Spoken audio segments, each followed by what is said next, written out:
자, 이제 두 번째 과목, 전기기기를 시작하도록 하겠습니다.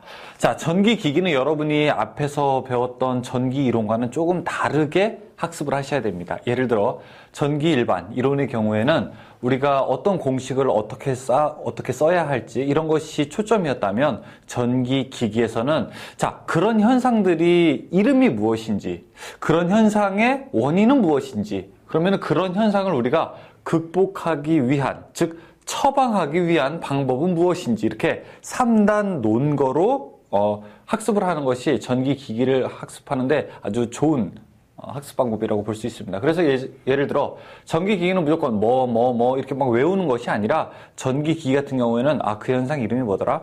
그런 일이 왜 발생하더라? 그러면은 이렇게 된다면, 원인이 이렇게 된다면, 그렇게 계산이 된다면, 그렇게 공식을 적용한다면 결과 이렇게 되겠구나, 이렇게 바뀌겠구나, 이렇게 나오겠구나 라고 하는 것을 여러분이 알고 계셔야 되겠습니다. 자, 그러면 전기기기의 첫 번째 시간인데요, 우리 같이 문제를 풀어보면서 전체적인 맥락을 한 번 더 확실하게 정리를 해보죠. 1번, 직류기의 주요 구성 3요소가 아닌 것은 무엇인가? 자, 우리가 주요 구성 3요소라고 하게 되면 끝에가 다 자자로 끝나게 됩니다. 한번 같이 해볼까요? 자, 첫 번째 계자, 그 다음에 전기자, 그 다음에 정류자. 이 계자라고 하는 것은 자속을 발생하는 거고요. 전기자는 자속을 끊고 기전력 혹은 유기기전력, 역기전력을 발생시키는 거고, 정류자는 직류를 교류로, 교류를 직류로 바꾸는 것을 우리가 정류자라고 이야기를 하게 됩니다. 자, 지금 보게 되면은 1번 문제 전기자, 정류자, 계자 나왔는데 4번에 보극, 이건 잘못된 얘기죠. 4번이 잘못된 얘기입니다. 2번, 직류발전기의 구조가 아닌 것은 무엇입니까? 자, 계자 나와 있고요. 그 다음에 전기자 권선과 전기자 철심. 철심이라고 하는 것은 전기자를 만들려고 하게 되면 자, 철이 있어야 되고요. 그 다음에 그 안에 코일이 감겨 있어야 되겠죠. 그래서 철심과 권선으로 이루어져 있게 되는데, 3번의 내철형 철심? 이건 좀 뭔가 이상하죠. 3번, 직류기에서 공극을 사이에 두고 전기자와 함께 자기 회로를 형성하는 것을 무엇이라고 합니까? 무엇이라고 해요? 계자. 4번에 직류기에서 브러쉬의 역할은 무엇입니까? 자, 브러쉬라고 하는 것은요, 내부 코일과 외부 회로를 연결시켜주는 구조를 갖는 것을 우리가 브러쉬, 그 접촉 부분을 브러쉬라고 이야기를 하게 되죠. 즉, 전기자 권선과 외부 회로를 접속하는 데 사용합니다. 5번, 직류기에 탄소 브러쉬를 사용하는 주된 이유는 무엇인가? 자, 접촉 저항이 크기 때문에 그렇죠. 접촉 저항을 크게 하려고 합니다. 여러분, 이게 전기 저항을 크게 하는 것과 다른 겁니다. 접촉 저항을 크게 하는 겁니다. 만나는 부분의 마찰을 크게 하려고 하기 위해서 우리가 탄소 브러쉬를 사용하게 되는 겁니다. 즉, 기계적 강도를 좀 더 크게 하는 거죠. 6번에 철심의 권선을 감고 전류를 흘려서 공극에 필요한 자속을 만드는 것을 무엇이라고 하느냐? 자, 똑같은 얘기죠. 계자. 7번에 8극 팍권 직류발전기의 전기자 권선의 병렬 회로수 A는 얼마로 하고 있는가 물어보고 있습니다. 자, 우리가 팍권과 중권 병렬 회로수를 우리가 한번 알고 있어야 되는데요. 병렬 회로수. 보통 이제 팍권이 되게 되면 무조건 병렬 회로수는 얼마죠? 2이고요. 그 다음에 중권은요, 병렬 회로수가 P, 극수와 같게 되죠. 2번이죠. 8번, 단중 중권의 극수가 P인 직류기에서 전기자 병렬 회로수 A는 어떻게 되는가? 중권일 때는 어떻게 된다고요? P, 극수와 같게 된다. 자, 9번, 직류기의 권선법에 대한 설명 중에서 틀린 것은 무엇입니까? 자, 직류기에서 권선법 중에서 1, 2, 3은 다 맞는 얘기입니다. 한번 읽어보세요. 4번에 저전압, 대전류 직류기에는 파권이 적당하며, 이 파권이 뭘까요? 파가 여러분 퍼트린다는 거예요. 근데 이 파권은 이렇게 직렬권입니다. 직렬로 되어 있어요. 따라서 이 직렬권은 고전압 저전류에 적당한 거고요. 중권이 병렬로 되어 있는 건데, 병렬일 때가 전압은 양쪽에 걸리는 전압이 같고 전류가 분배되는 거잖아요. 그래서 저전압 대전류에 적당하게 된 겁니다. 그래서 직권, 파권은 저전압 대전류가 아니라, 저전압 대전류에 해당되는 게 아니라, 저전압 대전류는 여기 중권에 해당되는 겁니다. 4번이 잘못된 얘기예요. 10번, 다음 권선법 중에서 직류기에서 주로 사용되는 것은 무엇이냐? 폐로, 고상, 이층권입니다. 11번, 전기자 도체의 굵기, 권수가 모두 같을 때 단중 중권에 비해 단중 팍권 권선의 이점은 무엇이냐? 팍권 권선의 이점은 뭐예요? 작은 전류 가지고 사용할 수 있고요. 그 다음에 고전압 가지고 고전압을 분배하는 구조이기 때문에 3번 전류는 적으나 고전압이 이루어진다. 이렇게 되어 있습니다. 12번 직류기의 권선을 단중 팍권으로 감으면 어떻게 되는가 라고 물어보고 있어요. 자, 1, 2, 4 무슨 얘기인지 잘 모르겠는데 라고 하시는 분도 4번을 읽으면서 이게 답이네 라고 할 수 있죠. 그렇죠? 왜냐? 4번에 전기자 병렬 회로수가 극수와 관계없이 언제나 2다. 맞죠? 언제나 2잖아요. 그렇죠? 그러니까 4번이 딱 답이죠. 13번 10극의 직류 팍권 발전기의 전기자 도체수가 400, 매극의 사수가 0.02웨버, 회전수가 600rpm일 때 기전력은 얼마큼이 되는가 물어보고 있습니다. 자, 기전력 2는 우리가 합니다. P, 자, 파이, 60, A분의 N 이렇게 정리를 할 수 있죠.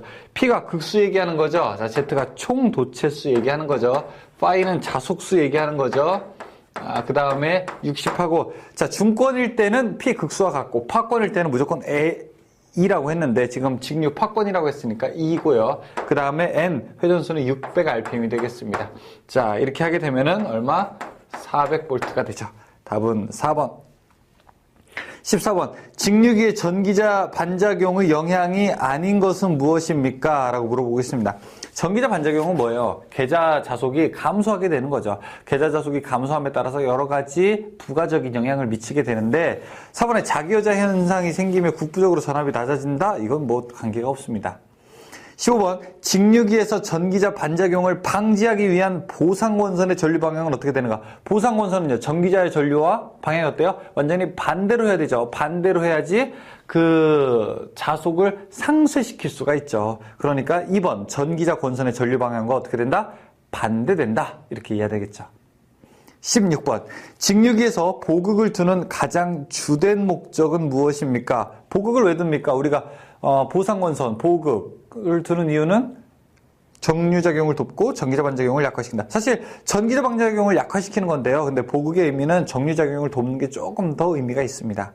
17번 직류발전기 전기자의 구성으로 옳은 것은 무엇입니까? 전기자에도 아까 이야기했듯이 어떻게 철심과 그 다음에 권선으로 이루어져야 되겠죠. 2번이죠. 18번 직류발전기에서 브러쉬와 접촉하여 전기자 권선에 유도되는 교류기 전력을 정류해서 직류로 만드는 부분을 무엇이라고 하는가? 정류자. 19번 다음 중 직류발전기의 전기자 반작용을 없애는 방법으로 옳지 않은 거, 보상원선 보극, 그 다음에 중성축을 이동하는 거, 이 세 가지가 전기자 반작용을 약화시키는 가장 유효한 방법이죠. 그런데 4번에 균합판을 설치한다? 이거는 관계가 없습니다. 이건 불꽃 방지 목적이죠. 20번 직류발전기에서 양호한 정류를 얻기 위한 방법이 아닌 것은, 자, 1번에 보상원선, 2번에 보극, 3번에 브러쉬 다 관계 있는데 4번에 리액턴스 전압을 크게 한다? 크면은 뭐 좋을 것이 없습니다. 21번 보극이 없는 직류기에서 브러쉬를 부하에 따라 이동시키는 이유는 무엇입니까? 다 좋으려고 하는 거죠. 그렇죠? 4번의 정류작용을 돕기 위해서. 22번 전기자 반작용에 대한 설명으로 틀린 것은 무엇인가? 자, 1번에 보면 전기자 중성축이 이동하여 주자속이 증가한다고 했는데, 자, 전기자 중성축이 이동하는데 주자속이 증가하게 됩니까? 전기자 반작용의 원인을 보게 되면은 여기 N극 계자, 여기 그 다음에 S극, 그 다음에 여기 전기자가 있게 된다면 주자속이 이게 삐뚤어지기 때문에 어떻게 돼요? 낙오자가 발생해서 감소하는 거잖아요. 주자속이 감소한다고요. 그렇죠? 그래서 1번이 잘못된 얘기죠. 23번 직류기의 정류작용에 관한 설명으로 틀린 것은 무엇입니까? 4번에 보상원선이 있으면 보극은 필요 없다? 아닙니다. 보상원선도 있고 보극도 있으면 정류작용을 더 돕게 되죠. 24번 직류 분권 발전기의 브러쉬를 중성축에서 회전방향 쪽으로 이동하면 전압은 어떻게 되는가? 전압은 감소한다. 24번 25번 전기자 반작용이 직류발전기에 영향을 주는 것을 설명한 것으로 틀린 것은 무엇인가? 전기자 반작용 안 좋은 거라고요. 주자속이 감소한다고요. 그 다음에 전기적 중성축이 이동하게 된다고요. 그러니까 불꽃이 발생할 수 있다고요. 정류가 안 좋을 수 있고요. 그 다음에 전동기에서는 토크가 감소하게 되고, 그 다음에 발전기에서는 유기기 전력이 감소하게 되는 겁니다. 종합적으로 안 좋죠. 그렇죠? 근데 4번에 전류의 파형은 찌그러진다. 출력에는 변화가 없다? 아니죠. 출력이 감소하게 되는 거죠. 전압이 더 적게 만들어지게 되는데요. 26번 직류기의 보상원선은 어떻게 되는가? 전기자와 4번 직렬로 연결하게 된다. 27번 직류기에서 전기자 반작용을 방지하기 위한 보상원선의 전류 방향이 어떻게 되는가? 보상원선 방향이 어떻다고 했어요? 전기자 권선의 전기자 전류의 방향과 반대가 된다고 했죠. 28번 직류에서 전기자 반작용이란 전기자 권선에 흐르는 전류로 인하여 생긴 자속이 무엇에 영향을 주는 겁니까? 자, 여기서 만든 전기자에서 만들어지는 자속이 어떤 자속? NSS 극의 주 자속에 영향을 주는 것을 우리가 전기자 반작용이라고 이야기를 하죠. 이번에 계자극에 영향을 주게 되는 거죠. 29번 직류 발전기의 종류별 특성 설명 중에서 틀린 것은 무엇이게 되는가 물어보고 있습니다. 자, 4번에 보게 되면 부하의 변화에 따라 전압이 변화하지 않는 특성이 있는 발전기라고 이야기를 하겠는데 차동복권은 그렇지 않아요. 차동복권에서 가장 중요한 특징 우리가 무슨 특성이라고 했습니까? 두 글자로 뭐라고요? 수직으로 낙하한다고 해가지고 자, 전류가 증가함에 따라서 전압의 변화가 그러니까 외부 특성 곡선이 어떻게 이렇게 자 수직으로 낙하하는 수화 특성 가지고 있다고 했죠. 변하지 않는 건 아니에요. 자, 이래서 수화 특성 가지고 있어서 무엇에 적합하다고 했죠? 용접용 발전기에 적합하다 뭐 이런 얘기들을 우리가 정규반에서 했었죠. 30번 직류 발전기의 무부하 특성 곡선은 무엇입니까? 라고 물어보고 있어요. 계단 이렇게 외워야 되죠. 계단 무부하 특성 곡선 30번에 자, 무부하 특성 곡선이란 계자전류와 유기전력 혹은 단자전압의 관계가 자, 이렇게 되게 되는 거죠. 그쵸? 나중에 이제 포화되게 되는 건데 계자전류와 단자전압과의 관계죠.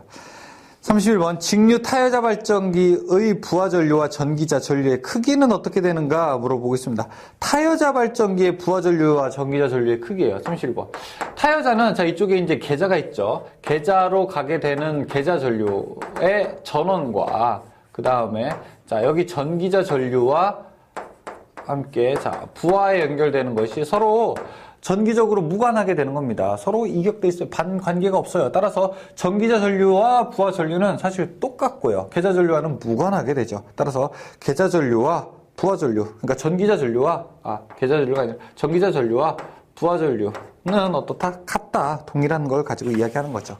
32번 그림과 같은 접속은 어떤 직류 전동기 접속인가? 요거죠. 그쵸? 타여자. 33번 직류 발전기에 있어서 계자철심에 잔류자기가 없어도 되는 거 우리가 타여자가 있고 자여자가 있는데 자여자는 스스로 여자해야 되기 때문에 초반에 약간의 자기가 있어야지 발전을 하기 시작하게 되는 거죠. 그런데 타여자는 그럴 필요가 없죠. 외부에서 전원을 공급하기 때문에 그렇죠. 따라서 3번이 답이죠. 34번 직류 발전기 특성 곡선 중에서 상호 관계가 옳지 않은 것은 무엇인가 물어보겠습니다. 4번에 내부 특성 곡선이 부하 전류와 단자 전압이라고 되어 있어요. 이거는 외부 특성 곡선을 이야기하게 되는 거죠. 딱 봐도 근데 답이 2번 아니면 4번이에요. 왜?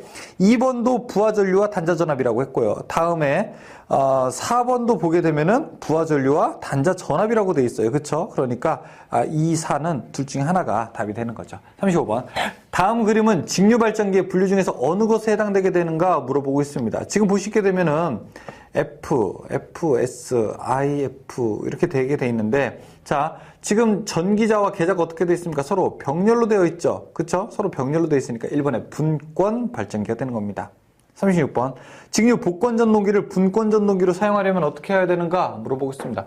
자 그럼 복권 전동기의 구조를 한번 먼저 그려볼까요? 자 이렇게 직권 계자가 있고요. 자 전기자가 있고 그 다음에 분권 계자가 있습니다. 지금 문제는 이렇게 분권 계자를 가지고 복권 전동기를 가지고 분권 전동기는 이렇게 만들자는 거잖아요. 그렇죠? 그러면 이 직권을 어떻게 합니까? 직권 계좌에 있는 부분을 짧을 단에 이을락 짧게 연결해 버리게 되면은 그럼 분권이 되겠죠. 직권 계좌를 어떻게 한다? 단락시킨다.